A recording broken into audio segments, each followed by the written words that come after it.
मागच्या ज्या पसायदानाच्या उभ्या होत्या त्या उभ्यामध्ये आता ह्या उभ्यांमध्ये कठीण शब्द काही नाही आहे विशेष. चंद्रमे जे अलांछन मार्तंड जे तापहीन.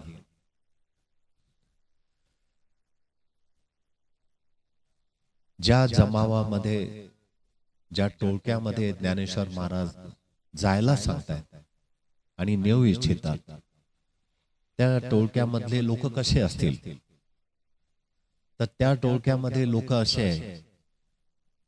वर्णन करताना चंद्राचा दिलाय एवढा शीतल चंद्र पण त्याला थोडासा डाग दिसतोय. आकाशातला सूर्य जो जीवन देणार आहे पण तो उष्णताही देतोय, ताप होतोय, गरम होतो ना, तो ताप होतोय. पण ह्या टोळक्यातले लोक कसे आहेत? ह्या टोळक्यातले लोक बिना डागाचे, अलांछन. मग त्यांना डाग नाही आहे हे सांगताना चंद्राला डाग आहे असं सांगितलं की चंद्र शीतल आहे आणि चंद्र हा दोन जीवांच्या मिलनाचं कारक आहे, आत्मा आणि परमात्म्याचा असं समजा किंवा मेल फिमेलचा. पण तरीही त्या चंद्रावर डाग आहे. मग हे जे टोळके आहे हे कसे आहे? हे अलांछित आहे. यांना लांछन नाही, डाग नाही, खून नाही. आणि अजून ते कसे आहे? विशेष वर्णन. विशेष वर्णन असं की जीवन देणारा सूर्य जेव्हा उष्णता द्यायला लागतो त्या सूर्याला ज्ञानेश्वर महाराजांनी मार्तंड म्हटलेलं आहे की तो ताप देतो. उन्हाळ्यामध्ये जशी गरमी होते आणि जीव लाही लाही होतो किंवा घर सोडून एखाद्या झाडाच्या सावलीचा आश्रय घेतो, पंख्याने हवा घेतो, उघडा बसतो, थंड पाण्या अंगावर टाकतो, थंडता पाहिजे असते. ज्ञानेश्वर महाराज सांगतात की हे जे टोळका आहे, हा जो जमाव आहे, हा असा सूर्य आहे की याच्या सोबत गेले तरी तुम्हाला ताप नाही होणार. तापहीन. चंद्र मे जे अलांछन मार्तंड जे तापहीन. ते सर्वाही सदा सज्जन. चंद्र रात्र झाल्यानंतर आणि 15 दिवसामध्ये शुद्ध पक्षामध्ये प्रकाश देतो, 15 दिवसानंतर नाही. सूर्य 12 वाजेपर्यंत ठीक असतो, 12 ते 3 ताप देतो, पण 12 ते 3 त्याचाही ताप होतोच. एक वैशिष्ट्यपूर्ण हा जो गट आहे, हा जो जमाव आहे, हा कसा आहे? हा असा आहे की हा चंद्रासारखा नाहीये. 15 दिवस शीतलता, मग 15 दिवस काहीच नाही. 15 दिवस प्रकाश, 15 दिवस काहीच नाही. सूर्य 12 वाजेपर्यंत थंड, 12 ते 3 गरम, असं काहीच नाही. असा बदल नाही. असे हे सोयरे आहेत.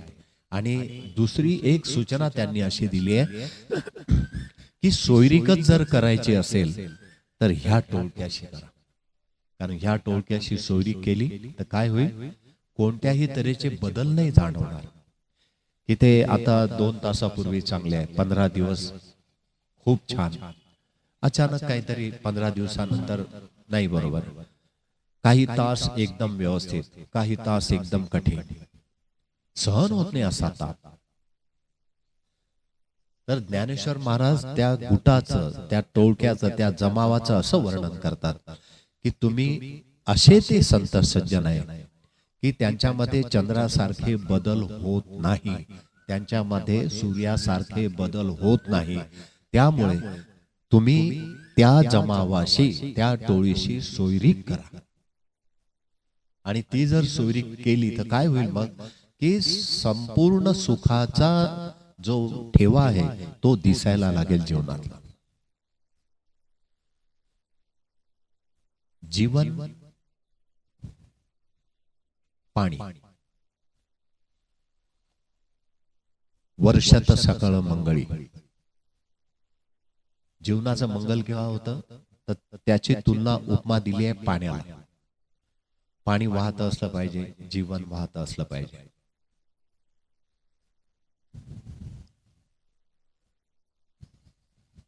थांबलेलं पाणी बरोबर नाही. रुकने का नाम मौत है, चलने का नाम जिंदगी. पाणी चाललेलं बरं. जीवन पाणी आहे अशी उपमा ज्ञानेश्वर महाराज देत आहेत. तर सुखाची उपमा कोणाला देत आहेत? सुख समजून घ्याय करता ते सांगतात काय तर सुख समजून घ्याय करतात ते सावलीचं उदाहरण देत आहेत. सावली आणि इशारा करतायत की बघा, सावली तरी थोडा वेळ असेल, नंतर नाही राहणार. प्रकाश काही वेळ असेल, नंतर नाही राहणार. मग यांच्याशी सोयरीक करून काय फायदा? सोयरीक तर अशांशी व्हायला पाहिजे की जे कधीही बदलत नाही. ते सर्व काळ सदा एकसारखे असतात. आणि सर्व काळ सदा एकसारखे असतात त्यांच्याशी सोयरीक करा. त्याचं कारण काय की त्यांनी नेहमी करता सज्जनता काय आहे हे जाणलेलं आहे. सज्जनाची व्याख्या जर ह्या ओवीमधून बघितली तर अशी लक्षात येते की जे सतत एकाच अवस्थेमध्ये आहे, सतत त्यांच्याकडून एकच घटना घडते आहे, किंवा ते सतत एकाच विचारावर दृढ आहेत, असे ते सज्जन. ते थोडा वेळ वेगळे, थोडा वेळ असे वेगळे. जसं आपण चर्चेमध्ये बघितलं की प्राण्यांविषयी खूप जिव्हाळा आहे पण घरातल्या लोकांविषयी नाही. तर मग ज्ञानेश्वर महाराज प्रश्न करतील की मग सोयरीक नको पाहिजे, कारण एका ठिकाणी आहे दुसऱ्या ठिकाणी नाही आहे. सोयरीक कामाची नाही. सोयरीक मैत्रीच्या पुढचा पार्ट आहे. रोटी बेटी व्यवहार इतकं प्रेम, म्हणून सोयरीक शब्द वापरलेला आहे. आणि सोयरीक एकदा झाली आणि ती जर तुटली ना तर नंतर पुन्हा सोयरीक जमवायला त्रास होतो. तुम्हाला हा अनुभव असेलच जवळच्या लोकांचा की सोयरीक झाली आणि तुटली, परत सोयरीक जमवताना तो इतिहास ते विचारतात की असं काय झालं होतं. आणि मग त्यांच्याशी तुम्ही अशा पद्धतीचा व्यवहार केला तर आमच्याशी कशाहून चांगला व्यवहार कराल. म्हणजे एकदा सोयरीक तुटली की नंतरचं जीवन कठीण होतं. एवढं सगळं झाल्यानंतर हे सगळं आहे तरीही असा एक शब्द वापरला. हे सर्व आहे तरीही, म्हणजे आता हे टोळकं आहे, या टोळक्यामध्ये तुम्ही गेले नाही आणि गेले तरीही काय आपलं जाणं. आणि असं संत सज्जनांचा जमाव, गर्दी, टोळकं. तर आपल्याला ते इशारा करतायत की किंबहुना सर्व सुखी तरीही पूर्ण होनी तिन्ही लोकी भजी जो आदि पुरुषी अखंडित. की तुम्ही तिथे गेल्यानंतर त्यांच्या टोळीमध्ये तुमचा समावेश झाला, पण जर का तुम्ही एवढं सगळं झाल्यावरही असे नाही बनले की पूर्ण सुखी नाही झाले, किंबहुना सर्व सुखी, पूर्ण सुखी झाले नाही आणि पूर्ण बनले नाही. आता पूर्ण बनले नाही याचा अर्थ त्यांना काय अभिप्रेत होता तो आपण विचारात घेऊ. आणि तिन्ही लोकांमध्ये तिन्ही लोक तर काही पाहिले नाहीये. भागवताप्रमाणे जे कृतक त्रैलोक्य, अकृतक त्रैलोक्य, भूर भू भू भूर आणि स्वरलोक, भूलोक, भुवरलोक, स्वरलोक, हे कृतक त्रैलोक्य आहे. व्यास महाराज सांगतात हे सगळं काल्पनिक आहे.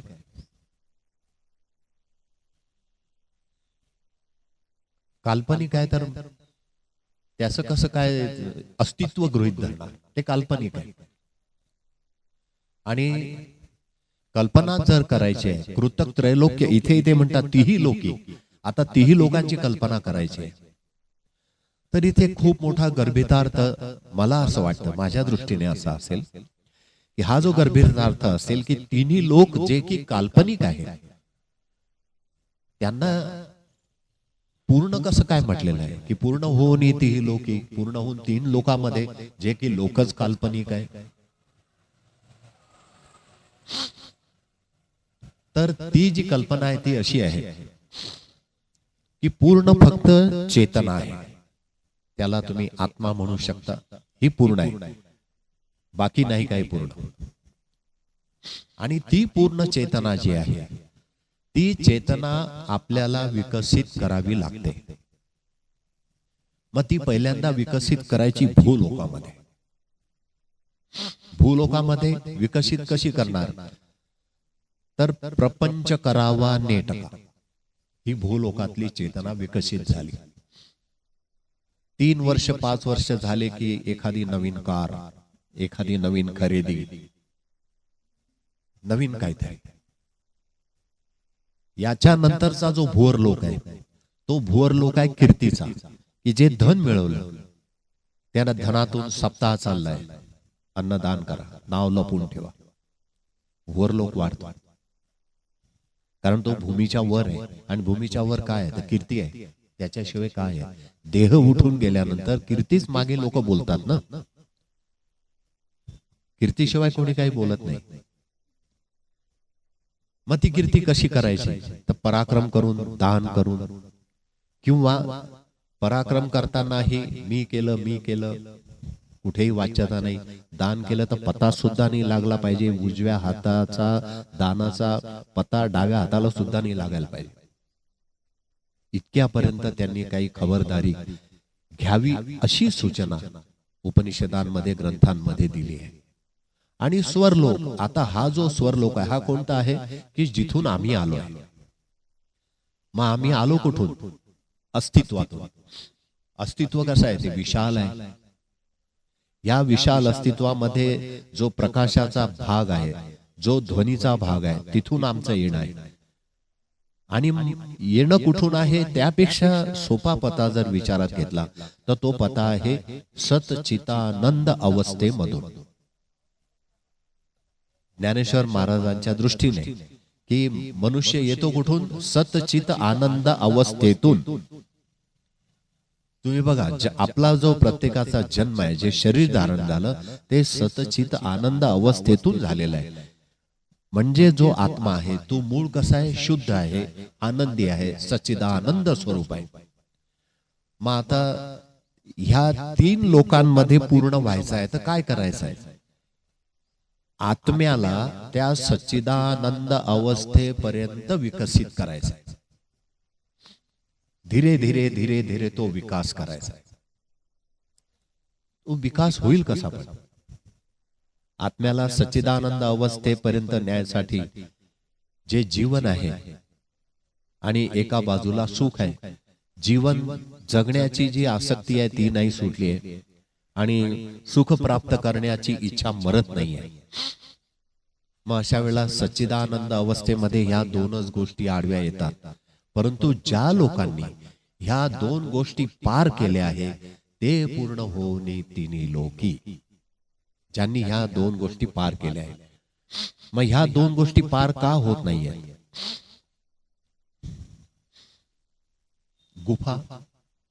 गुफेमध्ये काही लोकांना बंद करून ठेवलं, बांधलेले आहे हातपाय. आणि गुफेमध्ये सूर्याचे किरण कधी जातात का, गेलं ते एखादं किरण, एखादी तिरी, तेवढंच. आणि जे लोक पुष्कळ काळपर्यंत गुफेमध्ये बंद राहिले,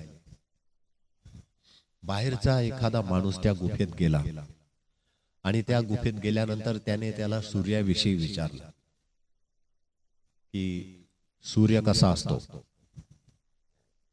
काय उत्तर मिळेल?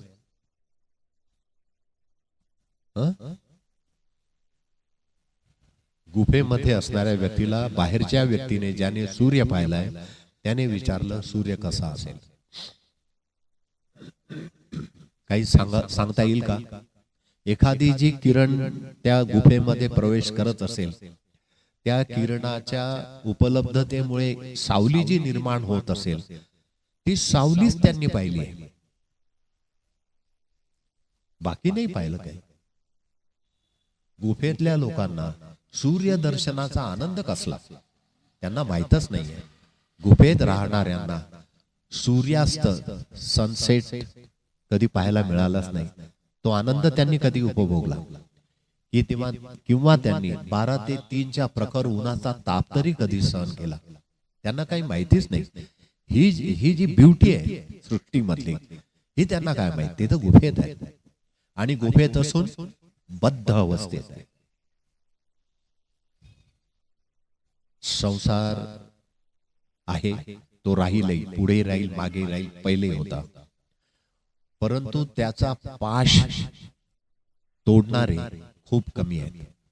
आणि ज्यांना बांधलेलं आहे आणि बांधलेलं असून गुफेमध्ये आहे त्यांना निसर्गाच्या सौंदर्याची कल्पना तरी येईल का? येणारच नाही. मग अशांसाठी त्यांनी सूचना दिली आहे ज्ञानेश्वर महाराजांनी की तुम्ही कल्पना करा. आता पहिल्यांदा आपण काय बघितलं की कल्पवृक्षाखाली बसल्यानंतर कल्पना करा, पण कल्पना केली कशाची? काही भय होईल का? मला हे पाहिजे होतं, मला जेवण पाहिजे होतं, सुख पाहिजे होतं, वस्त्र, उंची, अलंकार पाहिजे होते. ज्ञानेश्वर महाराज म्हणतात की ही कल्पना नको, तुम्हाला मी सांगतो. कल्पवृक्षाखाली बसा आणि कल्पना करा की तुम्ही त्या सच्चिदानंद अवस्थेमधून आलेला आहात आणि तुम्ही सच्चिदानंद स्वरूप आहात. ही कल्पना करा आणि स्वतःला त्या कल्पनेसोबत उंच उंच न्या. कल्पवृक्षाखाली बसून ही कल्पना करा, शिवोहम शिवोहम सच्चिदानंद रूपोहम. ही कल्पना कुठे करायची? कल्पवृक्षाच्या झाडाखाली बसून. आता जे मुळात गुफेत आहे, कठोपनिषदामध्ये सांगितलं की आत्म्याचा शोध घ्यायचा असेल तर हृदय गुफेमध्ये जायला लागेल. पण हृदय गुफेमध्ये असणारा आत्मा तेव्हा कळेल की जेव्हा आपण अज्ञानाच्या गुफेमध्ये राहून मी करतोचा पाश बंद करू बांधून आणि मग जर आपण तो गुफेतला आत्मा शोधायला निघालो, कोणालाच नाही सापडणार. कोणाला कसा सापडेल गुफेतला आत्मा? कारण थोडस जर काही मनाविरुद्ध घडलं तर आम्ही अस्वस्थ होतो. आणि आमचे आयडल काय आहे? कृष्ण. आपला धर्मग्रंथ कोणता आहे? गीता. गीतेचा फॉर्मॅट काय आहे? समज शत्रौच मित्रच समज शीतोष्ण सुखे देशु शीत आणि उष्ण समान, लाभा लाभो जया जयो समान. हा फॉर्मॅट आहे. ज्ञानेश्वराचं म्हणणं असं आहे की गुफेत राहणारा माणूस जो बांधलेला आहे तो फक्त फॉर्मॅट विषयी विचार करू शकतो आणि बोलू शकतो. पण त्याने प्रत्यक्ष सूर्य न पाहिल्यामुळे त्याने जे अध्ययन केलेलं आहे ते फक्त तो बोलेल, परंतु तो बद्धावस्थेमध्येच राहील. हिंदू तुमच्या लाईफसाठी, जीवनासाठी फॉर्मॅट तयार आहे की नाही? मग ती चौकट ज्ञानेश्वर महाराजांच्या दृष्टिकोनातून पूर्ण जगा. पूर्ण हो आणि तीही लोक ना, मग पूर्ण नाही जगल्याचा पार्टली. म्हणजे जे आपल्याला योग्य वाटेल तेवढंच पार्ट घ्यायचा, बाकी चालेल. प्रयोग करून बघा एखाद्या वेळेला. आता परीक्षांचे निकाल लागतील.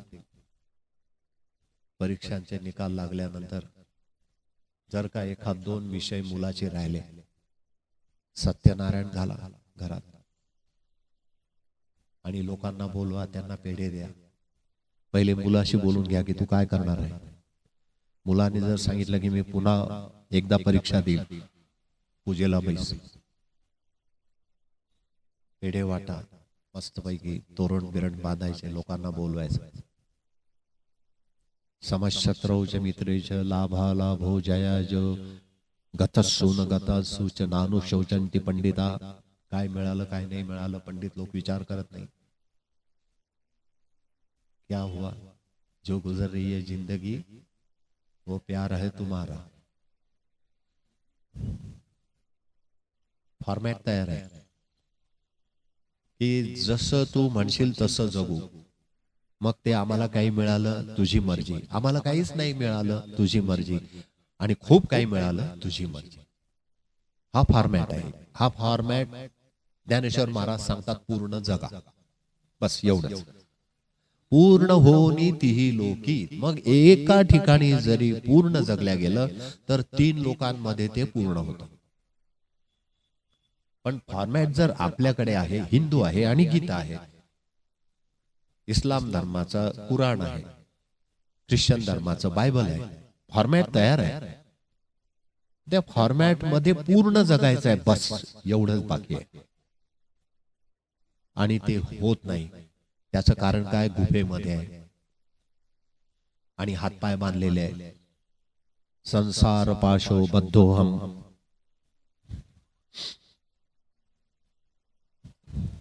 आता आज जर नातेवाईकाच्या घरी साखरपुडा, लग्न किंवा काही एखादं बाहेरचं काम निघालंय आणि तुमच्या मनात संकल्प आहे की आपण आज पसायदानाला जाऊ, तर काय निवडाल? पसायदान निवडाल की पसायदाना व्यतिरिक्त कुठलं काम निवडाल? म्हणजे हे काही परीक्षा नाही आहे, परंतु काय निवडाल? बद्ध कसा असतो माणूस? ठरवलं कोणी? येत कोण नाहीये, न येण्याचं ठरवलं कोणी? सगळं आपणच ठरवतोय की जायचं ठरवलं आम्हीच होतो, आज नाही जायचं ठरवलं आम्हीच होतो. पाश कोणी निर्माण केले? मग चौकट पूर्ण नाही जगल्या जाणार असं त्यांचं म्हणणं आहे. हरिपाठ घेतला, हरिपाठ एक फॉर्मॅट आहे. मग तो हरिपाठ पूर्ण जगायचा, पूर्णतः इम्प्लिमेंट झाला पाहिजे. आणि पूर्णतः जर तो झाला तर मग तो सगळ्या ठिकाणी पूर्ण होईल. मग तो कुठे राहणार नाही. जप इतका करा की जप केल्यानंतर काय प्राप्ती होईल पूर्ण झाला पाहिजे. तो जप पूर्ण झाला की ते सोडून जाईल. तप इतकं करा की ते पूर्ण झालं की आपोआप सोडून जाईल. विद्यालय आणि महाविद्यालय दोघांमध्ये काय फरक आहे? 10वी पर्यंत असतं त्याला महाविद्यालय म्हणतात का? आणि ग्रॅज्युएशन पर्यंत असतं त्याला. आता विद्यालयामध्ये प्रवेश झाला आणि 10वी पास झाले, विद्यालय सुटलं की राहिलं? ज्ञानेश्वर महाराज ते सांगतात. ग्रॅज्युएशन पूर्ण झालं, महाविद्यालय सुटलं की राहिलं? पूर्ण होऊन तीही लोकी. पूर्ण झाल्यानंतर मग काय होईल? ह्या 3 लोकांच्या वरची जी अवस्था आहे, सच्चिदानंद अवस्था, त्याचं अखंड चिंतन चालेल. भजी जो आदिपुरुषी अखंडित. मग ते चिंतन करावं नाही लागणार, ते आपोआप उठेल. तर ही जे अंधकारमय गुफा आहे, हे जे अज्ञान रूपी गुफा आहे, याच्यामध्ये आम्ही पाश आमचे तयार करून ठेवले आणि त्याने आत्म्याला समजता येत नाही, चेतनेला समजता येत नाहीये. आणि चेतनेला न समजता येण्यामुळे काय झालं की जीवन पूर्ण नाही झालं आणि सुखही पूर्ण नाही झालं. जीवन जगणं पूर्ण नाही जगलो, तसं सुख पूर्ण कधीच मिळालं नाही. पाठलाग चालू आहे. सगळं अपूर्णतेकडे आहे. अज्ञानातून बाहेर येण्याकरता बाहेरचा माणूस कोणीतरी त्या गुफेत गेला पाहिजे, किंवा एक तरी गोष्ट अशी झाली पाहिजे की माझे हातपाय बांधलेले आहे आणि हा अंधार आहे, ह्या अंधाराचाच कंटाळा आला, अंधाराचा कंटाळा तरी आला पाहिजे. किंवा ह्या अंधारात मी का बरं, हा एक प्रकार. किंवा अजून दुसरा प्रकार की प्रकाश काय आहे त्याची भूक तयार झाली पाहिजे, तडप तयार झाली. प्रकाश काय असेल? बाहेर पक्षी ओरडतायत, पशु हंबरतायत, आवाज येतोय वेगवेगळ्या परिस्थितीमध्ये आणि वेगवेगळ्या प्रकारचे ध्वनी येत आहेत. हे काय आहे? अशी जी भूक तयार झाली तर मग आत्मा सच्चिदानंदाकडे प्रवास करणं सुरू करेल.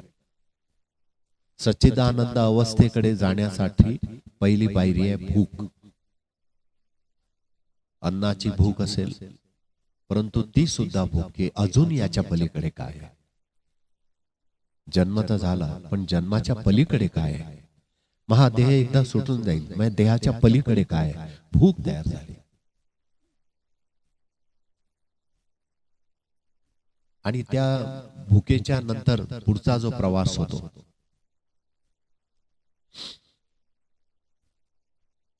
तो जो मार्ग सापडायसाठी पाश तोडण्याची तयारी होते. पण पहिला प्रकार आहे भूक, तो चेतनेकडे मिळतो. आणि तिसरा शेवटचा प्रकार आहे रिझन, कारण. भुकेचं कारण काय? पाश बद्ध झालो तर कारण काय? का दुःख आहे? कारण काय? हे तिसरं. ह्या 3 अग्निबाणांना घेऊन तो जीव जर प्रवास करायला लागला सच्चिदानंद अवस्थेपर्यंत जाईल. तर हे जे संत सज्जन आहे हे कसे आहे? हे अलांछित आहे. त्यांना कुठल्याही प्रकारचं लांछन नाही. आणि त्यांच्या संगतीत गेल्यानंतर तुम्हाला कुठल्याही पद्धतीचा ताप होणार नाही. संदर्भ गीता. यस्मान्नो द्विजते लोको लोकान्नो द्विजते च यः. असा तो संत सज्जन आहे की तो जर गेला कुठे तर लोक त्याच्यापासून उद्विग्न होत नाही, किंवा त्याला पाहिल्यानंतर उद्विग्नता येत नाही की आता आले मग जाऊ द्या नंतर बोलू. शिकवणारा विषय असंच होतं, परंतु ही उद्विग्नता वेगळी असते की जाऊ द्या नका बोलू. तुम्ही गेले, लोक उद्विग्न झाले. आणि दुसरं,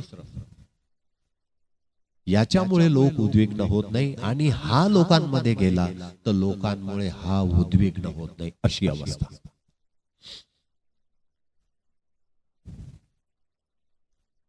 आणि असे जे संत सज्जन सोयरे जे आहे ते अलांछित का बरं आहे? कारण त्यांचा प्रवास जो आहे तो सच्चिदानंद स्वरूपाकडे सुरू झालेला आहे. सच्चिदानंद स्वरूपाकडे ज्याचा प्रवास सुरू झाला त्याला अलांछित म्हणता येईल. कारण आता ती आत्मा स्वतःला वर उठते, वर उचलते आहे. तो जीव त्या आत्म्याला घेऊन आता प्रगतीच्या मार्गावर जातोय, सच्चिदानंद अवस्थेकडे जातोय. आणि गुफेमध्ये राहणं, गुफाच आवडणं, बद्धताच आवडणं हे जीवनाला लागलेलं लांछन असू शकते असं वाटतं. की आहे ते बरोबर आहे सगळं. मनुष्याचा जन्म मिळाल्यानंतर काय करायचं आहे? तो सुखाचा शोध घेतोय आणि जीवन जगण्याची आस्था ठेवून आहे. त्याला जगावंसं वाटतंय. जगण्यासाठी सगळे प्रयत्न चालू आहे आणि जगण्यासाठी लागतं पाणी. आणि शोध चालू आहे सावलीचा. आता उन्हाळ्याचे दिवस आहेत आणि इथून जर प्रवास 200-300 किलोमीटरचा सकाळी सुरू झाला, कार थांबवायचे तर जिथे झाड नाहीये, सावली नाहीये अशा ठिकाणी थांबवणार की कुठे थांबवणार? बघतो की नाही? हे झाड बघा, सावली रस्त्यावर पाहिजे. छोटीशी सावली असली तर जमणार नाही. बघितल्या काय जातं नेमकं? सावली बघितल्या जाते. सावली खाली गाडी जरी उभी केली, सोबत किती वेळ आहे सावलीची? सुखाचा शोध थोडासा घेतला, थोडं सुख मिळालं, टिकेल किती वेळ? मग ते आपल्या कुटुंबातल्या लोकांच्या सहवासाचा असो किंवा एखाद्या प्रिय देवस्थानाचं असो, ग्रंथाचं असो, कुठलंही असो, किती वेळ टिकणार ते? मग त्याची पूर्णता जी आहे ते केव्हा होईल? जेव्हा आपलं जे मूळ स्वरूप आहे, सत चित आनंद स्वरूप, तिकडे ह्या आत्म्याला उचलण्याचा प्रयत्न होईल तेव्हा. आणि ते तो प्रयत्न होत का बरं नाहीये? कारण त्याच्या संबंधीचा विचार नाहीये, खोल विचार नाहीये, सविस्तर विचार नाहीये. तो सविस्तर विचार ज्या वेळेला येईल, खूप विचार केला की हे का नाही होत आहे, का नाही होत आहे, तेव्हा ते होईल. आणि विचार केल्यानंतर जेव्हा ती अवस्था पूर्ण होण्याकरता तो जीव प्रयत्न करेल, त्याच्या सोबत कोणी ना कोणी असतील, तो कोणावर तरी प्रेम करेल, त्याच्यावर कोणीतरी प्रेम करतील, तो कोणाला तरी खायला देईल, त्याला कोणीतरी खायला देतील, तो कोणाचा तरी सन्मान करेल, कोणीतरी त्याचा सन्मान करेल, तो देखभाल करेल, तो काळजी घेईल कोणाची तरी. पण त्याची अशा अवस्थेमध्ये अशी परिस्थिती निर्माण झाल्यानंतर एक धोका आहे. त्यांना जे सहवासातले आहे, जर डाऊन असेल तर मग बाकी तुमचे सगळे प्रयत्न, तुमचा जो उच्चांकाचा भाग आहे तो नाही होणार तेवढा. ती क्वालिटी हाय झाली पाहिजे. मग त्याच्याकरता त्यांनी करावं काय? तर असं जे टोळकं असेल तिथे जाऊन बसावं. संत सज्जनांनी घेतली प्रचिती. पण जे आळशी आहे, मंदमती आहे, त्यांना कसं काय समजेल? ते तर प्रचिती संत सज्जनांनी घेतली. मग ते संत सज्जन कोणते होते त्याचं वर्णन केलं. पूर्ण होऊनी तीही लोके, ते पूर्ण झाले होते 3 लोकांमध्ये. तो जो फॉर्मॅट होता, जे आयडल त्यांनी ठरवलं होतं की आमचा आयडल आहे संत ज्ञानेश्वर, मग ते पूर्ण जगायची ती चौकट. आमचं प्रमाण आहे राम, मग राम पूर्ण जगा. तसं पूर्ण जगायचा प्रयत्न करणं. आमचा आयडल कोण आहे? कृष्ण, मग कृष्ण पूर्ण जगा. तो कधी जगायचा, कधी नाही जगायचा, सोयीस्कर नको, असं ज्ञानेश्वराचं म्हणणं आहे. त्याचं कारण काय होईल? पूर्ण नाही होणार.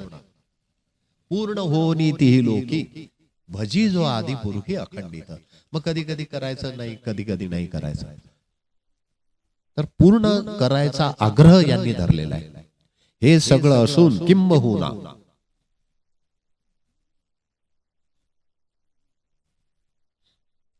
तर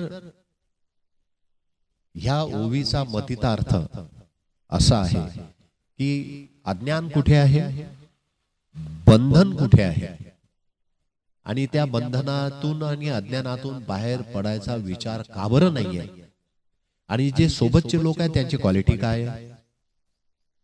त्यानंतर पुढचा जो पार्ट होतो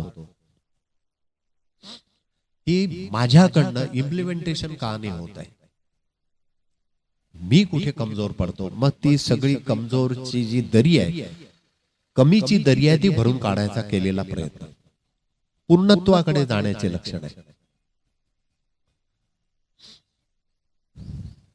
आणि जगराहाटीप्रमाणे कल्पवृक्षाखाली एखादी व्यक्ती जाऊन बसली तर ती सच्चिदानंद स्वरूपाची कल्पना करील असं वाटतंय का?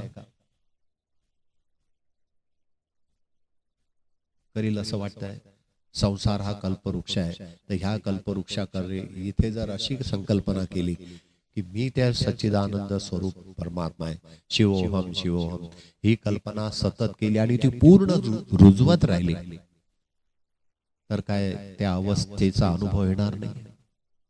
येऊ शकेल, परंतु ती पूर्ण होत नाही, पूर्ण केल्या जात नाही, ही खंत ज्ञानेश्वरांना असेल. आणि जीवनामध्ये जे पडाव येतात त्या पडावामध्ये जगण्यासाठी पाण्याचा प्रयत्न, अन्नाचा प्रयत्न माणूस करतो, आणि अन्नासोबत सावली लागते, म्हणजे अन्नासोबत सुखही लागतं. देह चालवण्याकरता अन्न आणि ताप कमी करायकरता सावली. आता कोणत्या कोणत्या तऱ्हेचे ताप असतात हे प्रत्येक जीवाला माहित आहे. किती तऱ्हेचे ताप असतात. तुम्ही एकटे असले तरी ताप आहे, तुमच्या घरात 40 लोक असले तरी ताप आहे. धन खूप कमवलं आहे का आणि अजिबात काहीच नाही तरी आहे. म्हणजे कुठे ताप नाही आहे तो. मग तापहीन कसे भेटतील? हा तर ताप आहे सगळा. फळ ज्या वृक्षाला आहे त्या वृक्षाकडे माणसाची धाव जास्त असते की नाही. जो घेरदार वृक्ष आहे त्याला फळ आहे आणि दाट सावली आहे. पण एक गोष्ट कायम विसरल्या जाते, ती ज्ञानेश्वर महाराज आठवण करून देतात की पूर्ण व्हायचं असेल तर बघा, पाणी जर जीवन आहे आणि सावली जर सुख आहे तर दोन्ही ठिकाणी यक्षाची योजना आहे. पानी पीने जाओगे तो यक्ष सामने आ जाएगा, छाव लेने के लिए जाएंगे तो पहले यक्ष सामने आ जाएगा.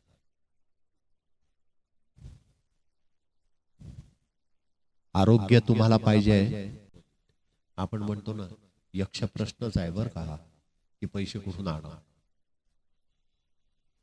है ना. किडनी ट्रान्सफर होती पण नंबर लागायला खूप वेळ आहे आणि डोनर सापडत नाहीये, तर ते म्हणतात थोडं थांबावंच लागेल. इतके थांबले की ज्या दिवशी फोन आला की मिळाली त्या दिवशी यांना सांगावं लागेल की आज 10वा आहे. ज्यांच्यासाठी किडनी पाहिजे होती त्यांच्यासाठी फोन आला की आहे तुम्ही आता या 15 दिवसात. त्यांनी सांगितलं नाही सर आज 10वा आहे.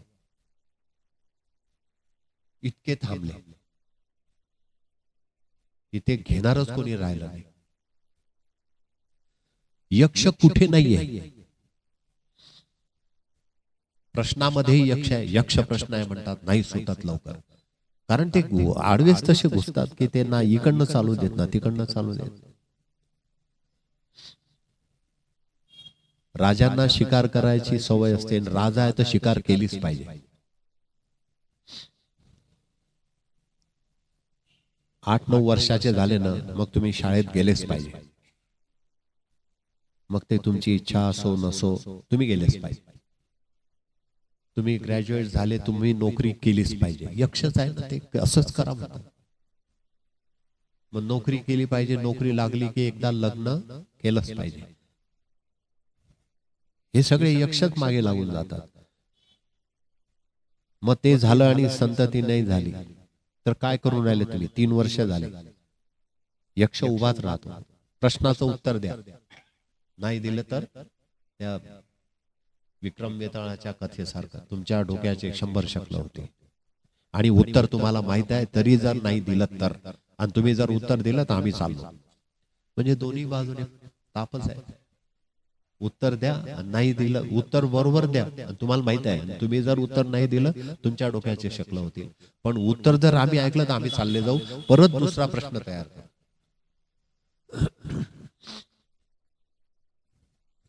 आणि मग तर मजा येते.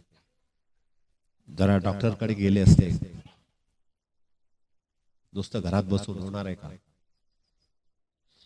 मग आता डॉक्टर गेल्यानंतर तिकडे औषधी उपचारासाठी आरोग्यानुसार जर जास्त पैसा जायला लागला तर म्हणतात मग कुठलं तरी काही देवदेव राहिलं असेल तर ते करा, कारण आता जास्त पैसा चाललाय, एवढी ट्रीटमेंट होते आहे, काही नाही होत आहे. किती यक्ष प्रश्न आहेत असे, एका मागे एक एका मागे एक. राजा शिकारीसाठी जंगलामध्ये गेला. फळाने बहरलेलं झाड होतं. ते असं खूप लांबून बघितलंय, पण तेवढ्यात एक हरणीचा थवा दिसला. याला असं वाटलं की आपण आपली शिकार करून मग तिकडे जाऊ. लांबून दिसलं होतं उंचावर. खूण लक्षात ठेवली आणि हरणीच्या थव्यामागे पळाला. हरणीने इतकं पळवलं त्याला की त्याच्या सोबतचे जे लोक होते ते घोड्यावर बसून पाठलाग करत होते. तेवढ्यात सगळ्यात मागे एक हरिण राहिलं. त्या हरिणला नेम धरून याने बाण मारला. भारशिंगा हरिण होतं ते, मोठ्या शिंगावाला. हुशार होता. त्याने पाहिलं की बाण येतोय, पटकन खाली झोपून गेला.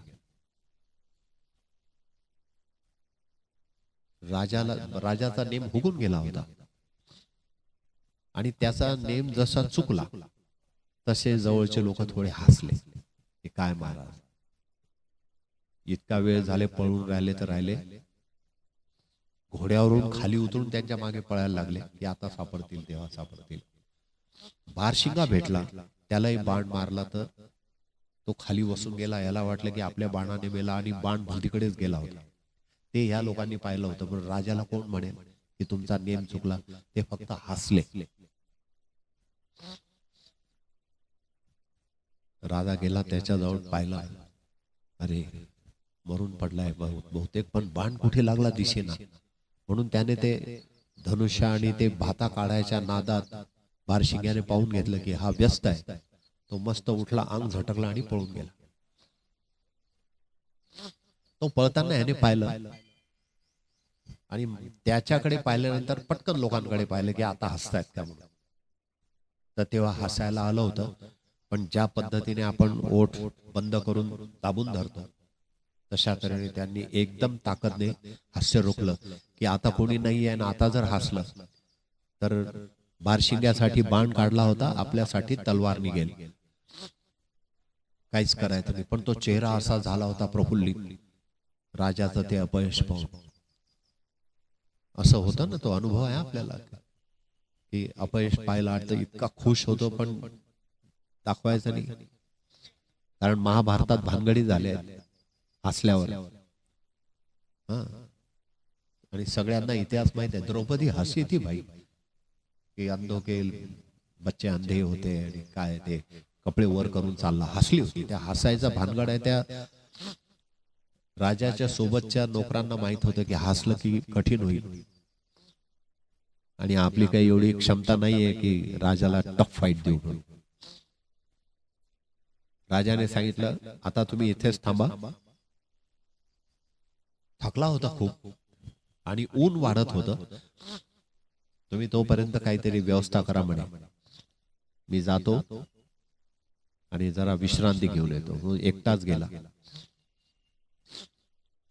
त्या झाडाखाली जिथे फळं होते, बहारदार घेरदार वृक्ष, थंड सावली, त्याला असं वाटलं हे काही उद्योग करतायत खायचा, तोपर्यंत आपण फळे घेऊ आणि थोडा आरामही करू.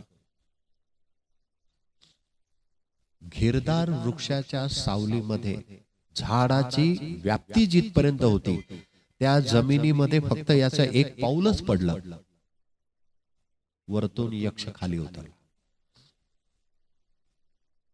हे मेरा एरिया आहे, तुम्ही कोण? तो म्हणे की अरे मी इथला राजा आहे.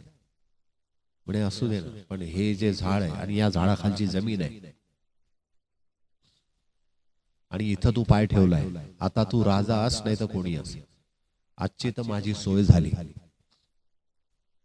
राजाने विचार केला इथं झंझट राहिली, ही फळ आहे, सावली आहे, तर आपल्याला असं वाटलं की काहीतरी चांगला आराम होईल, खायलाही मिळेल. इथे तर एकदम आपल्यालाच खाण्याची पाळी आली. यक्षाने सांगितलं पहिला नियम तू तोडला की ह्या वृक्षाची सावली आणि ह्या वृक्षाचा आकार जेवढा आहे ती जमीन माझी आहे, त्यात तू पाय ठेवला. दुसरी गोष्ट, याच्या सावली खाली आला. आता ते फळं बिळं तोडणं ते दूर राहिलं. हे आमचा छलावा आहे सगळा, कारण हे फळ आणि सावली पाहून येतात आणि आले की आमचं भक्ष बनतं. राजाने सांगितलं अरे मी राजा आहे आणि मला जर तू आज खाल्लं तर उद्या काय खाशील? मग दोघांमध्ये थोडस बार्गेनिंग सुरू झालं. राजाने सांगितलं असं कर, आमचे लोक काहीतरी बनवत असतील तर मी आता तुला ते आणून देतो, पण तू आज मला जाऊ दे, कारण मी जर गेलो ना तर तुझी कैक दिवसाची व्यवस्था होऊ शकेल. राजा आहे म्हणे, मी तर तुला रोज ताटभर मोठं भात पाठवेल, त्याच्यामध्ये काही मांस टाकेल, काही करेल, जे तुला आवडेल ते. मोठे मोठ्या पराती आहेत आपल्याकडे. यक्षाने विचार केला की आहे तर बरोबर, एका दिवसाचंच काम होईल, पण याला सोडलं तर, आणि समजा हा परत नाही आला तरी याला कसं घरी जाऊन धरता येईल, काही प्रॉब्लेम नाही आहे, यक्षच होता. त्याने सांगितलं पण आत्ताचं जे जेवण आहे ना ते मला तू एक घटकेच्या आत घेऊन ये, आणि एक लक्षात ठेव, जंगलाच्या बाहेर तू जाण्याचा प्रयत्न करू नको. राजा परत गेला, त्यांना म्हणे अरे काही बनवलं आहे का? तो म्हणे हा महाराज, चावल रेडी आहे. ते म्हणे सगळेचे सगळेच दे. ते म्हणे अहो आमचं काय, ते तुझं नंतर पाहू म्हणे. घाम आलेला होता, एवढा भयभीत राजा त्यांनी कधी पाहिलाच नाही. त्यांना असं वाटलं काहीतरी तर गंमत आहे. तर मग ते म्हणायला लागले एवढी थाली तुम्ही कशाला नेता, आम्ही येतो. आहे म्हणे तुम्ही नाही यायचं, मीच जातो. गेला, ते घेऊन त्यांना दिलं. यक्षाने खाल्लं, सांगितलं की तू तुझ्या शब्दाप्रमाणे बरोबर वागलाय तर असं कर, तुला मी आज सोडतो, पण उद्यापासून रोज एक पाहिजे. राजा चिंतेतच आला तिथे, त्या लोकांना घेतलं. अरे म्हणे खाणं पिणं सोडा, चला घरी. घरी घेऊन गेला. जीवन मरणाचा प्रश्न निर्माण झाला होता. अमात्याला बोलवलं, सगळ्या 2-3 विश्वासातल्या लोकांना बोलवलं की असं असं झालंय, आणि आता उद्यापासून काय करावं, आणि जर का नाही गेलं तर मग माझा नंबर आहेच म्हणे, तर काही करून माझं जीवन वाचवा. अमात्या आणि त्या मंत्री लोकांनी सांगितलं महाराज थोडस विचार करायची वेळ द्या, कारण आजचा दिवस तर भागलाय ना, उद्या आहे ना, उद्या सकाळी पाठवायचं आहे ना, बघू आपण. संध्याकाळ झाल्यानंतर राजाने अमात्याला बोलवलं की काही केलं का, युक्ती काहीतरी करा. अमात्याने सांगितले युक्ती आहे महाराज, काही चिंता नाही. अरे म्हणे काय युक्ती आहे? म्हणे बघा आपल्या राज्यामध्ये आतापर्यंतचे जेवढे अपराध करणारे लोक होते सगळे कारागृहामध्ये बंद आहे, आणि 2-3 ठिकाणी कारागृह आहे. तर आपण काय करू, असेही त्यांना अपराधात सजा झालेलीच आहे, कधी ना कधी आपण त्यांना फाशी देणार आहे, ते एका एकाला पाठवत जाऊ. एका एका कारागृहातले जातील, एक खाली झालं की दुसरं. आपल्याकडे 3 मोठे मोठे कारागृह आहेत, त्यामुळे तुम्ही फिकीर नका करू. आमच्या डोक्यात आयडिया आली. राजा सांगितलं अरे मस्त झालं. मग पहिले लांबचे कारागृह जे होते तिथला एक जण आणायचा, आणि त्या इन्चार्जला सांगायचं की याला घेऊन जा, भान घेऊन. एक दिवस निरोप आला की महाराज इकडचे संपले, मग थोडं जवळच्या कारागृहातले सुरू झाले.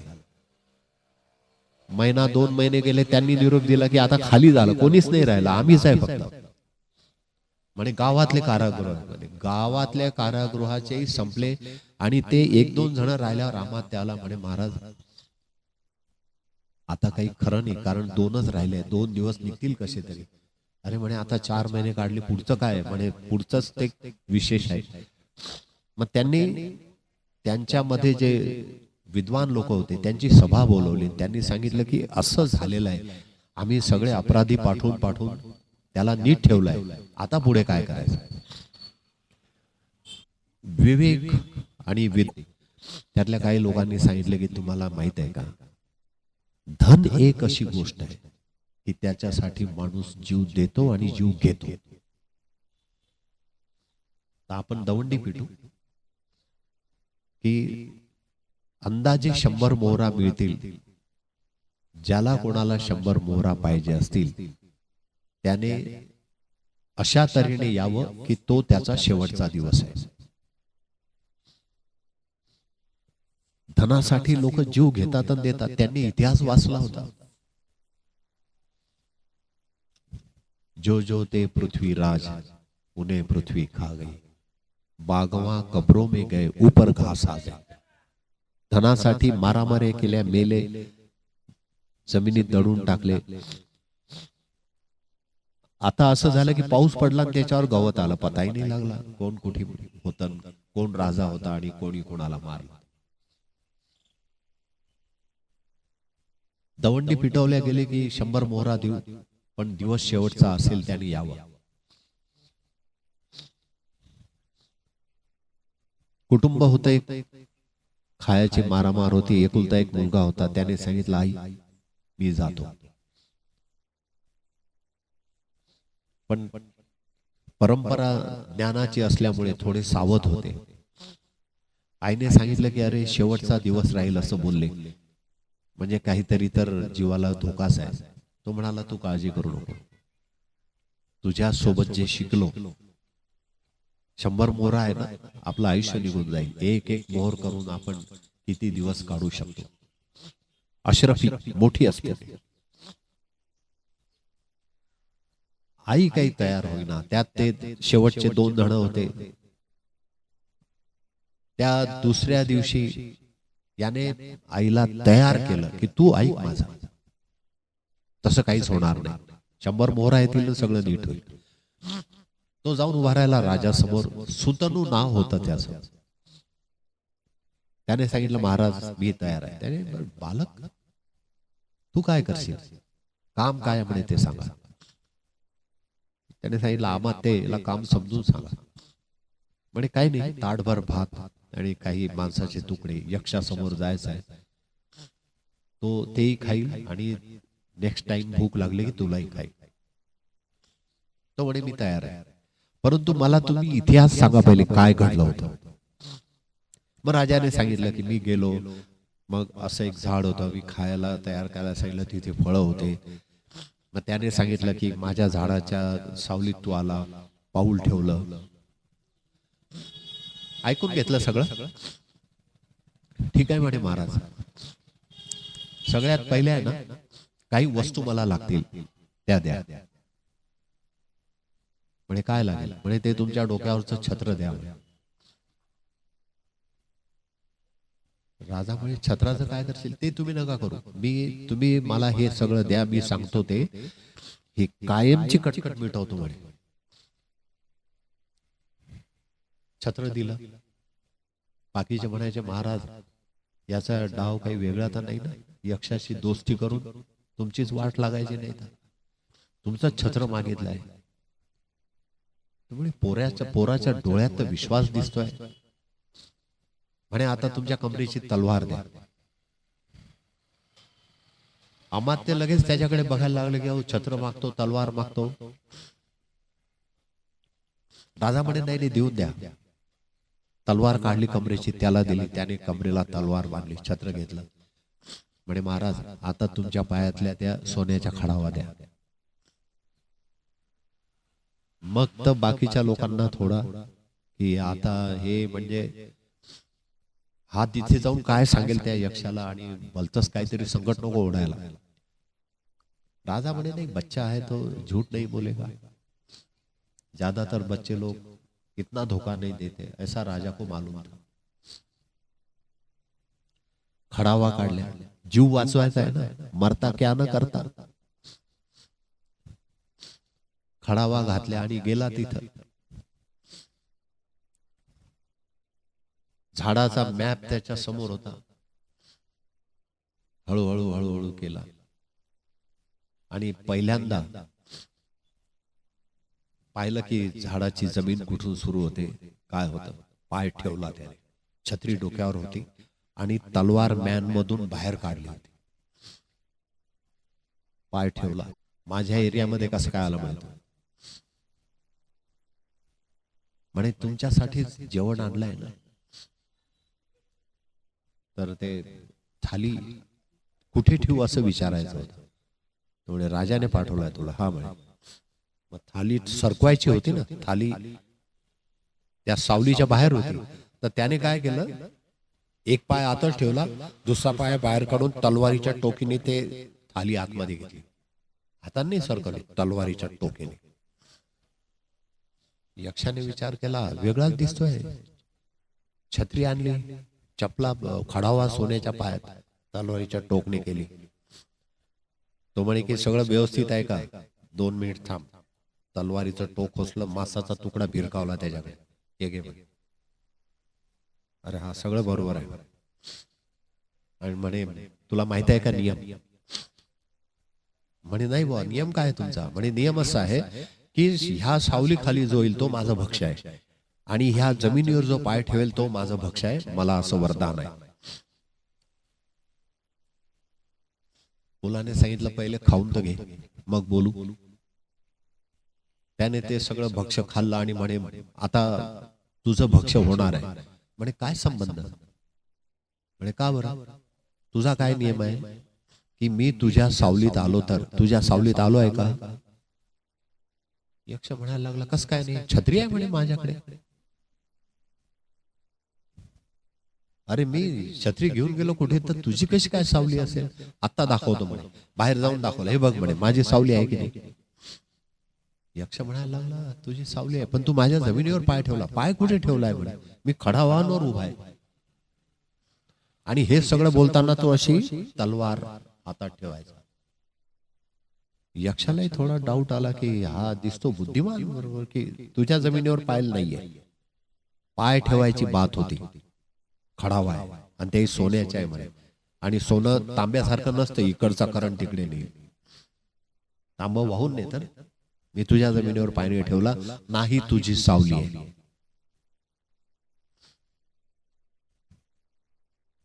यक्षाने सांगितलं मग तुझं म्हणणं काय आहे? म्हणे आमचं म्हणणं एकच आहे की तू ज्या अटी टाकतो ना की माझ्या जमिनीवर पाय ठेवू नका, माझ्या सावली खाली येऊ नका, तर प्रत्येक जीव आपली सावली तयार करू शकतो. आणि प्रत्येक जण पाय ठेवायच्या अगोदर आपले पाय दुसऱ्या कुठल्या तरी चांगल्या धातूवर ठेवून तो कुठेही जाऊ शकतो. आणि तू जे विचार घेऊन बसलाय त्या विचारातून तुला साधलं काय म्हणे? तुला वाट बघावी लागते, रोज भूक लागतं, कोणीतरी येतं का? आणि तुझी अट आहे की इकडेच आला पाहिजे, सावलीतच आला पाहिजे, इथंच पाय ठेवला पाहिजे. माझ्यासोबत चल, शेवटपर्यंतची ही जेवायची कटकटच मिटवतो म्हणे. तो म्हणे काय करशील तू? हे बघ म्हणे तुला रोज जेवण मिळालं पाहिजे, हे बरोबर आहे की नाही? म्हणे हा.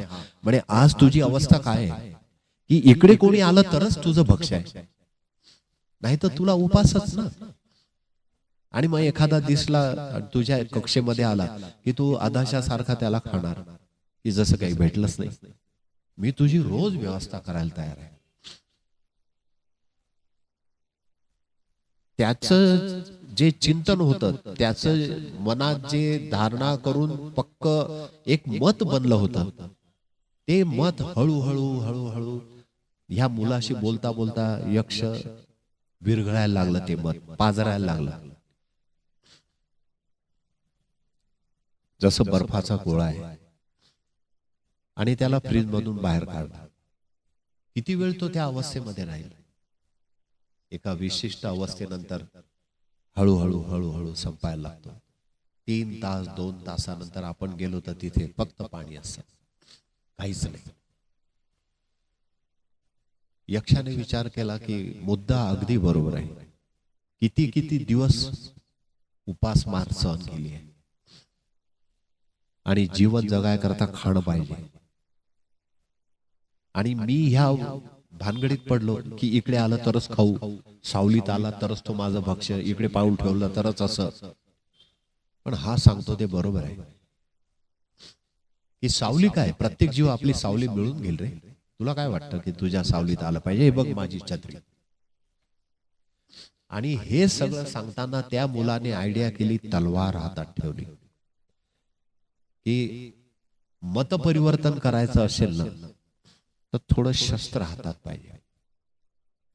शस्त्र हातात असल्याशिवाय शब्दाची जी टोक आहे ती कळत नाही, शब्दाचा मार आहे तो कळत नाही. शस्त्र हातात असल्यामुळे मुलाने सांगितलं की माझे पाय तुझ्या जमिनीवर नाही, खडावांवर आहे. आणि ही खडावा घालून मी कुठेही जाऊ शकतो. जमिनीचा काय संबंध आहे? आणि हे तू ठरवलेलं आहे की ही माझी जमीन आहे.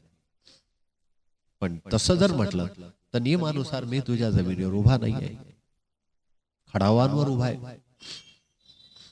मुलाचा तर्कवाद आणि जो यक्षाचा आग्रही स्वभाव, तो हळूहळू हळूहळू आणि ती सगळी बदल होणारी घटना जी आहे ती मुलगा समोर बघत होता. आणि त्याचा आत्मविश्वास जास्त वाढत होता की ती तलवार ज्या पद्धतीने त्याने धरली होती हळूहळू ते सुद्धा हात ढिले होत होते. हळूहळू त्याचा हात मॅनकडे जात होता की आता मॅन मध्येच ठेवलेली बरी. इकडे मॅन मध्ये तलवार जात होती आणि तिकडे तो एकदम करुणा अवस्थेत येत होता, गयावयाच्या अवस्थेत येत होता आणि त्या निर्णयाप्रत येत होता की रोज भुकेला मरायचं, कधीतरी कोणी भेटेल. आपल्या आग्रही भूमिकेमुळे हे सगळं होत आहे. वरदान असलं म्हणून काय झालं, परंतु ते बंधन आहे, तो पाश आहे आणि हे तर गुफेत बंद असल्यासारखं आहे. गुफेमध्ये बंद असलेल्या माणसाला बाहेरच्या सूर्याच्या सुंदरतेची काय कल्पना. माझ्या या भौगोलिक क्षेत्रात कोणीतरी येईल आणि मग मी त्याला खाऊन भूक शमवेल, याच्यापेक्षा बाहेरचं जे स्वादिष्ट अन्न आहे ते जर मला कधी मिळालंच नाही तर मला हेच बरोबर वाटत होतं की हेच करेक्ट आहे. अंधारमय गुफेमध्ये पाशबद्ध असलेला जीव आहे, तो म्हणतो हेच बरोबर आहे. बाहेरून एखादा किती ओरडला की अरे बघा किती सुंदर सूर्योदय झालेला आहे, पक्षी गातायत, तर ह्याला वाटेल पक्षी कुठे गात असतात का, ते तर चिवचिव करतात. पण त्यांचं चिवचिव करणं ह्याला गाणं वाटायला लागतं. ते म्हणतात बघ नदी कशी वाहते आहे, त्यातून ध्वनी येतोय. ते म्हणतात नदीला शब्द तरी माहित आहे का ध्वनी यायचे, पण वाहत्या पाण्याचा खळखळाट ऐकायला ही गुफेतून बाहेर यायला लागले. आलेच नाही. थोड्या वेळाने यक्ष तयार झाला. यक्षाने सांगितलं की मी तुझ्यासोबत यायला तयार आहे, कारण हे उपासमार आणि वाट पाहणं भुकेसाठी आणि आलं की एखाद्या जीवाला समाप्त करणं. मग त्याने सांगितलं की स्वतःच्या भुकेसाठी एखाद्या जीवाचं जीवन संपवणं हे काय वरदान आहे, हे तू ठरवलं असेल रे म्हणे. असं कोण वरदान देतोय, कुठला देव आहे म्हणे असं तुला वरदान देईल की स्वतःची भूक शमवण्याकरता दुसऱ्याचं जीवन संपवायचं. यक्ष तयार झाला. मुलाच्या सोबत सोबत यक्ष चाललाय, गावाकडे येतोय. जशी ती वेस आली, गावातल्या लोकांनी महाराजाला निरोप दिला की महाराज तुम्ही काय केलं हे. महाराज म्हणे काय झालं. अहो तो मुलगा त्या यक्षाला गावात घेऊन येतोय, त्याने काय काय सांगितलं असेल. आणि मग लोकांचे तर्क, आम्ही म्हणू छत्री देऊ नका बरं, हा ते मी बोललो होतो, ऐकतं कोण आपलं. पण यांचे वडील होते तेव्हापासून दरबारात आहे आणि आम्हाला असं वाटतं यांचं जीवन राखलं पाहिजे. ऐकलं नाही, आता भोगा. दुसरा म्हणे तलवार दिली बघा म्हणे, आणि तलवारीच्या जोरावर त्याला आणलाय, आता तो तुमची वाट लावेल आणि राज्यावर बसेल. तिसरा म्हणे महाराज खडावा म्हणजे काय माहिती आहे काय, राज्याचा अधिकार गेला तो तुमचा. हा तरी मी याच्याजवळ बोललो होतो, अरे बोललो होतो की नाही, लगेच साक्षीदार हा हा बोलला होता. राजा म्हणे हो आता बोलून ते फायदा काय. तर्क, एवढे तर्क झाले की राजा भयान झाला आणि राजा घाबरायला लागला की आता आपलं काही खरं नाही. तर्कामध्ये ताकद असते. कधी वैद्य बोलवा नाही लागला, तो त्या दिवशी जल्दी बुला के लाव राज वैद्याला. घबराट सुटली, काहीच झालेलं नव्हतं. काय होत होतं, एक लहान मुल त्या यक्षाला घेऊन हळूहळू येत होता. वेशीतून आतमध्ये आला, यक्षाला घेऊन राजाकडे. राजाही घाबरला की आता काय होईल काय नाही. दरबारी घाबरून गेले की ही काय आफत आणली. आईला निरोप लागला मुलाच्या की मुलगा यक्षाला घेऊन आलेला आहे. आईचा आत्मविश्वास बळावला, पोरगा परत आलाय, संध्याकाळच्या आत परत आला. आल्यानंतर त्याने महाराजांना वंदन केलं आणि सगळ्यात पहिले सांगितलं महाराज हे तुमचं छत्र. पहिला तर्क राजाच्या डोक्यात धक्का दिला. अरे लोक म्हणायचे आम्ही म्हणत होतो देऊ नका, बघा पोरगा तर परत देतोय. एकही गोळी न घेता ब्लड प्रेशर खाली, छत्र हातात आलं, कमरेतून तलवार काढली पट्ट्यासहित. महाराज हे तुमचं शस्त्र. राजाचा अजून आत्मविश्वास वाढला की अरे वा, पोराला 100 मोहरा दिल्या एवढं काम झालं. आणि नंतर हळूच कण वाकला आणि दोन्ही त्या खडावा राजाच्या पायाजवळ ठेवत म्हणाला ह्या तुमच्या खडावा. आणि आता राहिला हा तुमचा यक्ष. तो म्हणे अरे हा कशाला आणलाय, याचं काय करू मी आता, तुला माहित आहे का. तो म्हणे तुम्ही बोलू नका, शांत राहा. म्हणे याला काहीतरी काम पाहिजे, पण रोज जेवण लागेल, एवढंच. त्याने यक्षाकडे बघितलं. यक्षाने सांगितलं महाराज रोज आपलं एकच अट आहे, मोठे ताटभर भात, त्याच्यामध्ये काही तुकडे, सगळ्या माशाही चालतील, काही चालेल, पण हे रोज लागेल. बाकीचे लोक म्हणायला लागले आता हा याला काय काम देणार म्हणे. अगडबंब शरीर असते यक्षाची, वर्णन बघा तुम्ही पुस्तकांमध्ये. राजा म्हणे आता एकच आहे, तुम्ही सगळे बाहेर जा, मी मुलाशी मंत्रणा करतो. तो म्हणे हो इतके वर्ष झाले आम्ही तुमच्या सोबत आहे, सल्ला आमची घ्या ना. हे आता काल परवाचं पोरगा आलाय, काय सांगणार आहे तुम्हाला. तो म्हणे एक मिनिट, उपाय कोणी काढलाय, उपाय काढला कोणी, तुमचे तर थकले होते.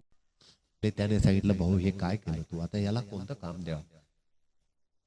अरे हा काही शिकलेला नाही, याला बॅक ऑफिसला बसवू शकत नाही, याला टेक्निकल काम देऊ शकत नाही, याला बागेचं काम देऊ शकत नाही. हा बागेत राहिला तर पोरच येणार नाही, कोणीच येणार नाही, कारण ह्याचं अवाढव्य स्वरूप असं. कोणाकोणाला समजत बसू की हा तसा नाही तसा नाही, कोणाकोणाला सांगायचं.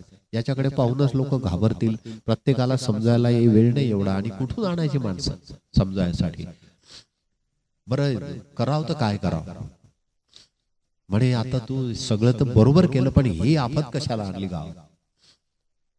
तो म्हणे महाराज याला काय काम द्यायचं, मी आपल्या नगरात येत होतो ना, त्याच्या 500 मीटरच्या आधीच ठरवलं म्हणे याला काय काम द्यायचं. म्हणे काय काम द्यायचं. अहो आपली जी वेस आहे ना दक्षिणेकडची, त्याच्या पुढे आपल्या शत्रूची सीमा आहे, याला त्या दक्षिणेच्या वेशेवर राखणदार म्हणून बसवून देऊ. आता याला पाहून कोणी येणारच नाही ना तिथून, म्हणजे आपल्या राज्याची सुरक्षा होईल. सेना ठेवायची गरज नाही, एकटाच काफी आहे. महाराज म्हणे अरे हा ही आयडिया तर लक्षातच आली नाही. म्हणे मग असं अवाढव्य अकराळ विकराळ स्वरूप ज्यांचं आहे, आणि ज्यांची अशी धारणा आहे की आमच्याकडे आलं की आम्ही तुम्हाला मारू, त्यांच्याकडे पहारेदारीच काम द्यायला पाहिजे. पण ते अशा ठिकाणची पहारेदारी की जिथे शत्रूची सीमा जवळ आहे, म्हणजे शत्रूपासून आपलं रक्षण होईल. यक्षाला बोलवण्यात आलं, अमात्याला बोलवलं की रोज सकाळ संध्याकाळ याची जेवणाची व्यवस्था झाली पाहिजे. आणि यक्षाला सांगितलं तुमचं काम फिक्स झालंय. म्हणे बोला महाराज. दक्षिण वेशीवर जाऊन फक्त रखवालदारी करायची.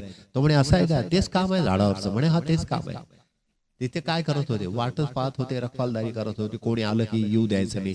इथं तेच करायचं आहे, आतमध्ये नाही येऊ द्यायचं. 2 टाइमचं हजर राहील, जागेवर मिळेल, डोंट वरी. त्याला इतकं बरं वाटलं ना, किती झंझट होती. वाट बघावं लागायची, कोणी येईल का, एखादा पक्षी एखादा प्राणी आला की त्याला धरा खा, कच्चाच खायचं, पोट बिघडायचं, हे जरा चांगलं होईल. मग तो यक्ष म्हणे की मला जागा दाखवा. मुलाने सांगितलं अमात्याला, राजाने सांगितलं की भाऊ याला वेशेवर बसून तू परत ये. मुलगा परत आला. त्याने सांगितलं जी महाराज बोला आता.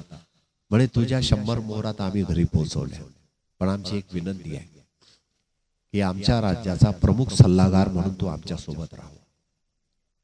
तो म्हणे माझं वय आणि तुमचं, मी सहज आई वडिलांच्या शिकवणीनुसार केलंय. म्हणे होऊ दे, परंतु आज जे माझ्यावरचं संकट आणि हळूहळू आपल्या राज्यावर येणारं संकट केवळ तुझ्यामुळे गेलेलं आहे. पण एक शेवटचा प्रश्न होता. तो म्हणे काय. सगळ्यात पहिले तू छत्र का बरं मागितलं माझ्याकडचं.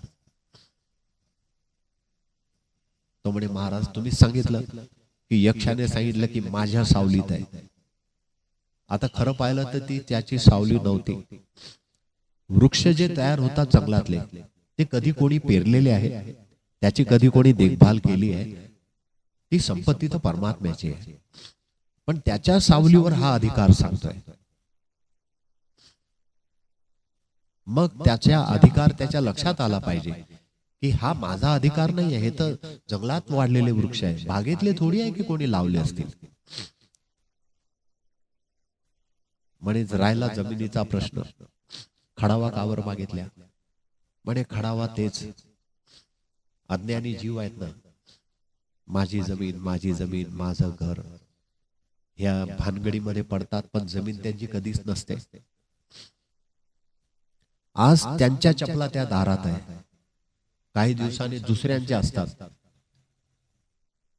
आज त्यांचे चपला आहेत तर एखादा बूट घालणार आहे तो, मग काही दिवसांनी साधे बूट जातात, मग खादी, मोची, वुडलँड स्टँडर्ड येतात.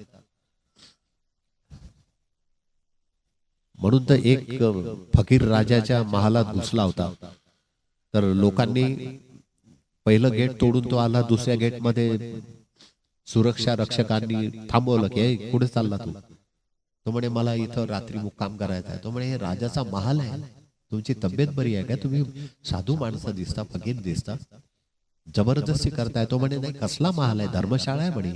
अरे म्हणे धर्मशाळा इथे नाही आहे, धर्मशाळा राजाने गावाच्या बाहेर बांधली आहे. तो म्हणे नाही नाही, ही धर्मशाळाच आहे. ती दोघांमध्ये बाचाबाची सुरू झाली. त्याने प्रधान सुरक्षा रक्षकाला सांगितलं की हे काय, याला समजून सांगतोय ऐकत नाही, पण फकीर आणि साधू दिसतो, मारूही शकत नाही, काहीतरी उपाय काढा. काय काय म्हणणं आहे? सेनापती आला, काय म्हणणं आहे तुमचं? म्हणे मला संध्याकाळ झाली, रात्री इथंच मुक्काम करायचा आहे, धर्मशाळा आहे. एवढ्यात हे सगळं चालू आहे, 1-1.5 तास झाले. राजापर्यंत बातमी गेली की कोणी एक माणूस आहे आणि तो म्हणतो की धर्मशाळा आहे. तर राजालाही वाटलं की महाल आहे, महालामध्ये धर्मशाळा म्हणतोय. राजा आला आणि त्याने सांगितलं की बाबा रे, तुला प्रॉब्लेम काय आहे? आमची जी धर्मशाळा आहे आमच्या राज्याची, ती गावाच्या बाहेर आहे, तिथं जाऊन राहा ना. तो म्हणाला नाही, ही धर्मशाळा नाही तर काय. राजाने विचार केला, ठीक आहे, या आतमध्ये. नेला आतमध्ये. मग त्याने त्या महालामध्ये फोटो बघितले. म्हणे हा फोटो कोणाचा आहे? म्हणे आमच्या पंजोबाचा. हा फोटो कोणाचा आहे? म्हणे आमच्या आज्याचा. हा कोणाचा आहे? म्हणे वडिलांचा. म्हणे इकडे रिकामी जागा आहे, म्हणजे तुझाही लागेल. म्हणे हो. म्हणे मग आता एवढे लोक राहून गेले, धर्मशाळा नाही तर काय? हे काय घर आहे? म्हणे महाराज, जमिनीविषयी असंच होतं, तर त्याच्या माझ्या जमिनीवर पाय ठेवू नका असा त्याचा जो ग्रह होता, तो तोडाय करता मी खडावा घालून गेलो होतो की माझे पाय तुझ्या जमिनीवर नाही आहे, खडावा आहेत आणि खडावांवर माझे पाय. कधी कधी अज्ञान गुफेत दडलेल्या लोकांना आणि बद्धपाश करून घेतलेले, स्वतःलाच बांधून घेतलेल्या लोकांना अशा भाषेत समजून सांगावं लागतं. आणि म्हणे तलवार का बरं नेली? तो तर बलाढ्य होता. म्हणे शस्त्र हातात असल्यानंतर बोलणाराचे शब्द खरे वाटतात. तुम्ही शस्त्र ठेवा एखाद्याच्या गळ्यावर, त्याला सांगा की पैसे काढा, तर त्याचे शब्द खरे वाटायला लागतात. ते काढून देतात बंदूक लावून. ते जे बोलतील ते खरं असतं. मग तेव्हा मग ते युनिव्हर्सल ट्रूथ आहे असं नाही, पण तो तेव्हा जे बोलतो ते खरं आहे, एवढंच. तलवारीच्या नोकवर बोललो. तलवार नुसती हातात होती. मला माहित होतं की महाकाय यक्षाला मी काय सामना करणार, परंतु तलवार हातात पाहून त्यालाही असं वाटलं की शस्त्र आहे म्हणजे काहीतरी शक्ती आहे. आणि असे जे अचाट प्रयोग असतात ते करताना काय पाहिजे? सगळ्यात पहिले शक्ती, आणि नंतर पाहिजे भक्ती. माझ्या आई वडिलांनी दिलेल्या संस्कारावर माझी भक्ती, आणि तिसरी गोष्ट जी अति महत्वाची आहे ती आहे कुर्बानी. आणि मी स्वतः संपायला तयार होतो. शक्ती निर्माण करायची नाही, भक्ती समजून घ्यायची नाही, आणि स्वतःला संपून घ्यायला तयारी व्हायचं नाही. आणि तरीही पूर्ण होनी ती लोकी भजी जो आधी पूर्गी जमणार नाही. ज्ञानेश्वर म्हणतात सौदास नको. एकच काय जमेल?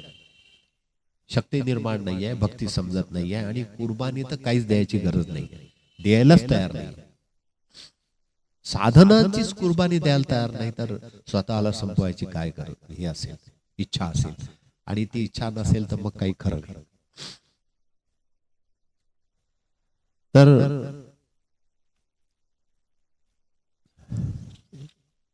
चंद्र में जे अलांछन मार्तंड जे तापहीन ते सर्वही सदा सज्जन, सर्वाही सदा सज्जन, सर्वांसाठी ते सदा सज्जन आहेत. सोयरे होतो किंबहुना सर्व सुखी, पूर्ण हो नीतिही लोकी, भजिजो आदि पुरुषी अखंडित. हे सगळं करायकरता काय करावं लागेल तर सगळ्यात पहिल्यांदा अज्ञानी लावावे सन्मार्गाशी. ज्ञानवान बनवण्याचा प्रयत्न करणे. ज्ञानवान बनवल्यानंतर कधी कधी तो डाव उलटाही होतो. जसं लोकांना ज्ञानी बनवलं ह्या आरोपाखाली सॉक्रेटिसला जहर प्यावं लागलं. काय दोष होता त्यांचा तर लोकांना ज्ञानी बनवलं बस. निवृत्ती, ज्ञानदेव, सोपान, मुक्ताबाई सगळ्यांनी समाधी घेतली. एकदम उत्तम मार्ग टाकून दिला त्यांनी. ज्ञानी बनवायचं असेल तर समाधीची तयारी ठेवायची. सिंपल लॉजिक, एकदम क्लिअर, झंझट नाही जास्त. हा जो ग्रुप आहे, हा जो जमाव आहे, ही जी टोळी आहे, ह्या टोळीमध्ये प्रवेश करण्यासाठी पहिल्यांदा त्यांना ज्ञान दिलं पाहिजे. आणि ते काम जे आहे हे संत सज्जन सोयरे ह्या लोकांनी ते यांच्या रक्तातच असल्यामुळे ते करतात. परंतु ज्ञान मिळवण्याची तडप, ती भूक तिकडे लागली पाहिजे. ज्याच्याकडे ती भूक असेल तो मग स्वतःहून जाईल. तुका म्हणे आता लागलीशी भूक आहे ना, काहीतरी छाप आहे काय बात. त्यांना तुकाराम महाराजांना ती भूक लागली होती. ज्ञानेश्वर महाराज म्हणतात की लोकांना ज्ञानी बनवा. आणि एखाद्याला ज्ञान द्यायचं असेल तर त्याला जबरदस्ती छडीच्या जोरावर नाही देता येत. ज्ञान तर दिल्या जातं फक्त प्रेमाच्या जोरावर, छडीच्या जोरावर नाही. तलवारीच्या टोकावर जमीन मिळवता येते, दुसऱ्या व्यक्तीचं प्रेम नाही मिळवता येत. तर त्याच्यासाठी लागतं प्रेम. आणि त्या प्रेमाला हाताशी धरून ज्ञान वाटायचं. मनुष्य जीवनासाठीच्या ज्ञानाचा जर विस्तार करायचा असेल तर जीवन जगण्याच्या ज्याही पद्धती असतील त्याच्यामध्ये प्रपंच करत असताना योग्य गणित माहित पाहिजे. मॅथमॅटिक्स ते योग्य माहित पाहिजे की काय केल्यानंतर वजाबाकी होते. कोणी येईल आणि तो आपल्याला काही सांगून आपलं धन घेऊन जाईल की तुमच्या घरात काही असेल बांगड्या तर त्या द्या, एक 8-10 दिवसात डबल करून आणतो, मोठ्या करून आणतो. असं होत नसतं. सावध असायला पाहिजे. गणित, मॅथमॅटिक्स ते जमायला पाहिजे. परमार्थामध्ये सुद्धा गणित माहित पाहिजे की वजाबाकी काय झाली पाहिजे, प्लस काय झालं पाहिजे, आणि भागाकार कशाचा केला पाहिजे. जसं बेरीज करताना हातचा मिळवावा लागतो तर तो हातचा जसा परमात्मा आहे तर तो परमात्मा प्रत्येक गणिताचं सूत्र फिरवणारा मुख्य असला पाहिजे. असं काहीतरी जगताना स्वतःला तयार करावं लागेल. मुख्य गणित परमात्म्या भोवती सुटेल. सूत्र, ते सूत्र सोडवायचं असेल तर ते परमात्म्या भोवती फिरत राहील, परमात्म्याद्वारे ते सोडवल्या जाईल. आणि जर गणित जमत नाही तर काही चिंता नाही. जीवनाचं गणित जर सुटतच नाहीये किंवा ते कसं करावं हेही माहिती नाही तर सोपा उपाय आहे संगीत, म्युझिक. मॅथ आणि म्युझिक याच्यामध्ये 2 तऱ्हेच्या प्रकारे अज्ञानी लोकांना बाहेर काढतायत. ज्यांच्याकडे थोडी बहुत स्वतःची विद्वत्ता आहे त्यांना मॅथमॅटिक्स सांगा. ज्यांच्याकडे समजत नाही आहे, अक्षर ज्ञान नाही किंवा पुस्तकी नॉलेज नाही आहे, ठीक आहे, त्यांच्यासाठी म्युझिक आहे. म्युझिक मधून त्यांना बाहेर काढा. आणि म्युझिक मधून बाहेर काढल्यानंतर मग त्यांना हळूहळू हळूहळू परमार्थाकडे वळवा. जसा जसा त्याचा प्रवास परमार्थाकडे होईल तशा तशा पद्धतीने त्याला कळेल. चंद्रमे जे अलांछन, मार्तंड जे तापहीन, ते सर्वाही सदा सज्जन. सर्वाही म्हणजे तिथे लहान मोठा स्त्री पुरुष असा भेद नाही, सर्वांना ते सदा सज्जन आहेत. सोयरे होतू, ते सोयरे होऊ शकतात, पण त्यांना सोयर करावं लागेल. किंबहुना सर्व सुखी, सर्व सुखी असा कोणी झाला होऊच शकत नाही. जसं झाडाचं फळ आहे तर ते जीवन जगण्याची इच्छा आहे, पण झाडाची सावली आहे ते सुखाची इच्छा आहे. आणि सुख आणि दुःख ह्या सगळ्या आपल्या मनाच्या कल्पना आहेत. जसं एक ठराविक काळ गेला की सावली निघून जाईल, आणि सर्वांसाठी सुखी राहायचं असेल तर त्याला त्या सुखाच्या वर उठावं लागेल. त्याला कळायला पाहिजे हे की हे सुख हे सावली सारखं आहे, त्यामुळे तो त्यात अडकणार नाही. मग तो सुख आलं तर आनंदी होणार नाही, सुखाच्या मागे धावणार नाही. आणि जीवन जगताना ह्या गोष्टी थोड्याशा पाळाव्या लागतात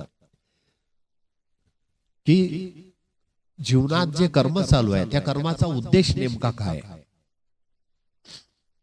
सर्व सुखाची आशा जन्म गेला, पहिल्यापासून तर मृत्यूपर्यंत सुखाची आशा करत करत सर्व जन्म चालला गेला, हातात काहीच नाही आला.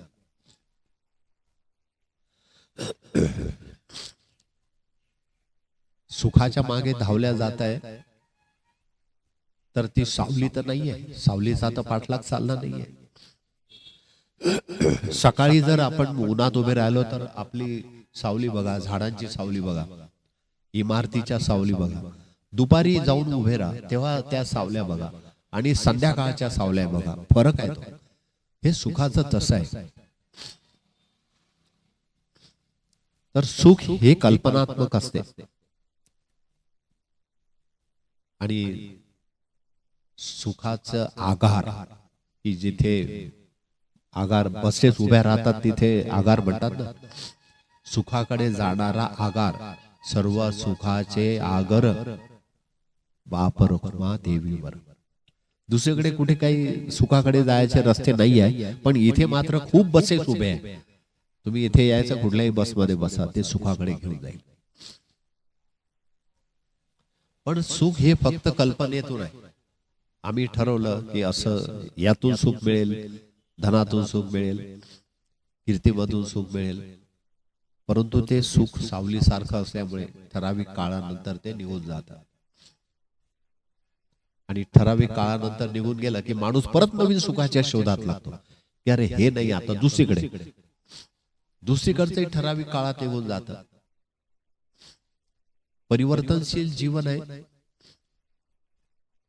बाल होते, किशोर झाले, तरुणानंतर असं ते जे परिवर्तनाकडे खरा प्रवास होतो. नूतन जन्माच्या नंतर प्रवास सुरू होतो मृत्यूकडे, आणि धीरे धीरे हे घडतं सगळं, एकदम नाही होत. पण हा प्रवास चालला कुठे आहे तो जर लक्षात ठेवला तर सुखाची संकल्पना मनातून हळूहळू कमी होईल की सुख असं काही नाही आहे. मग जे काय आहे ते आपल्या मनासारखं झालं तर सुख, असं गणित आहे.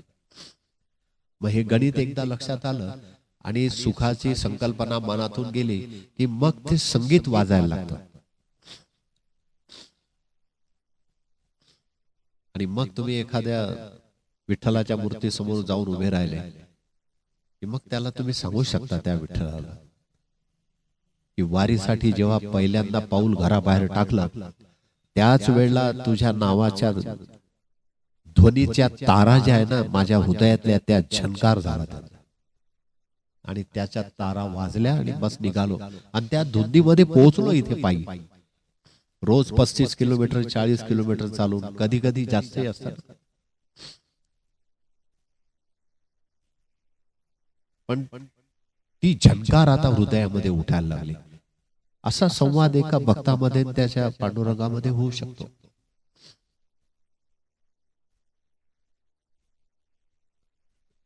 एकदा परत पसायदान म्हणा.